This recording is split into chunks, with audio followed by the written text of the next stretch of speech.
तो आप तो चाहते हैं, आपका तो मकसद ही एक है, सिर्फ एक, मैं और मैं। वर्ल्ड कप मैंने जीता, टीम का कोई जिक्र नहीं।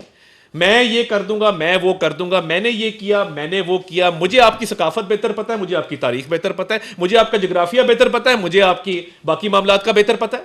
मैं मुकम्मल अनापरस्ती और अपनी जात के आगे मुल्क के मफाद को कुर्बान करना, ये इनका मकसद है। मुल्क इनके लिए मानी नहीं रखता।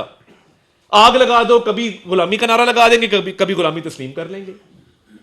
इतनी मुनाफकत, इतने यू टर्न। भाई आप कम से कम किसी बात पे खड़े तो रहें। आदमी को साहिब किरदार होना चाहिए, ना किरदार है, ना साहब है, ना आदमी। वो समझ नहीं आती कि इनका मकसद क्या है। मुल्क के डिफॉल्ट की दुआएं, शोदा की यादगारों को आज तक किसी ने जमीन पे गिरा के बेहरमती नहीं की। कोई शहीद होता है उसका मजाक उड़ाते हैं। ये चाहते हैं कि इनकी जाती अना और जाती मफाद के सामने मुल्क के मफाद को सरेंडर किया जाए। It will not be allowed. ये किसी सूरत इसकी इजाजत नहीं है कि जाती अना, जाती मफाद आगे आ जाए और मुल्की मफाद पीछे चला जाए। No, not at all. सबसे पहले पाकिस्तान है और पाकिस्तान हमेशा जिंदाबाद है और पाकिस्तान इंशाल्लाह विल प्रिवेल। आपके जाती मकासद में आप नाकाम रहेंगे इंशाल्लाह ताला।